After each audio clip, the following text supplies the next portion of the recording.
بسم اللہ الرحمن الرحیم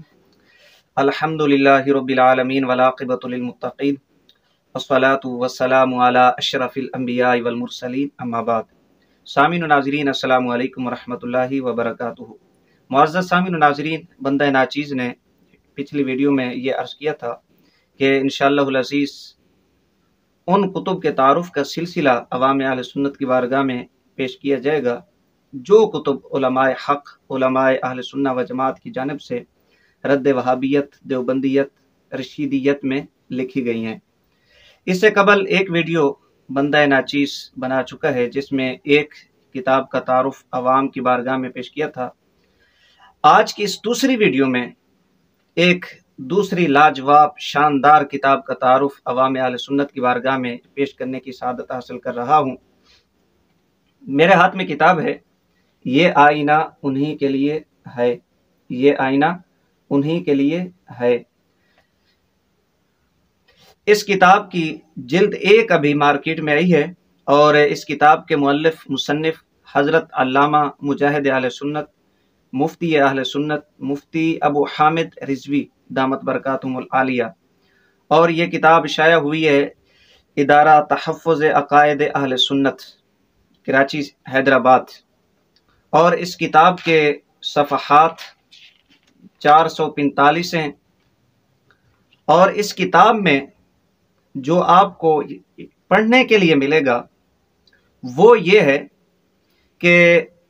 وہابی دیوبندی اسماعیلی رشیدی حضرات کے مولویوں نے جو اصول سنی مسلمانوں کو، سنی علماء کو کافر بنانے کے لیے بنائے، انہی اصولوں کی بنیاد پر وہابی دیوبندی اسماعیلی رشیدی حضرات کے اکابرین بھی کافر قرار پاتے ہیں۔ جن اصول و ضوابط کی بنیاد پر وہابی دیوبندی اسماعیلی رشیدی حضرات نے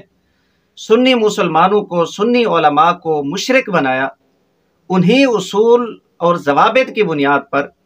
وہابی دیوبندی اسماعیلی حضرات کے اکابرین مشرک قرار پائے۔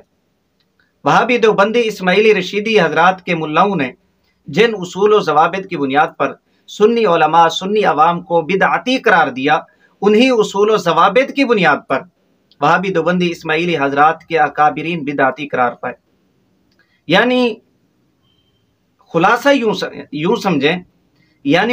یوں سمجھیں کہ وہابی دیوبندی اسماعیلی رشیدی حضرات کے اصول و ضوابط کے مطابق وہابی دیوبندی اسماعیلی رشیدی حضرات کے اکابرین بدعتی، مشرک اور کافر قرار پائے۔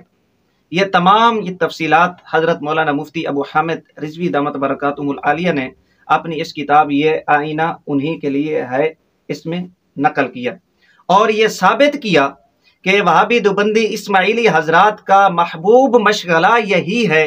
کہ مسلمانوں کو، علماء کو بدعتی، مشرک اور کافر قرار دیا جائے، اور انہوں نے یہ کام کیا باقاعدہ وہابی دیوبندی حضرات نے، اور پھر ان کے اسی مشغلہ کے اندر ان کے اپنے اکابرین بھی بدعتی، مشرک اور کافر قرار پا گئے۔ اور باقاعدہ حضرت قبلہ مفتی صاحب نے ایک باب اس میں جو بالخصوص لکھا ہے اس میں یہ ہے کہ وہابی دیوبندی حضرات کے موجودہ دور کے جو مولوی ہیں انہوں نے کس طرح دوسرے جو ان کے ہم عقیدہ ہے، ان کے اپنے دھرم کا، ان کے اپنے مسلک کا مولوی ہے، اس کا نام لے کر اس کو بدعتی قرار دیا، اس کو مشرک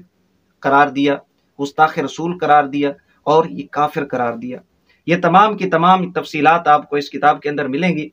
یہ آئینہ انہی کے لیے ہے، لہٰذا میری عوام اہل سنت سے التماس ہے اس کتاب کو ضرور حاصل کریں، ضرور اس کتاب کا مطالعہ کریں اور مصنف کے لیے دعا ضرور کریں۔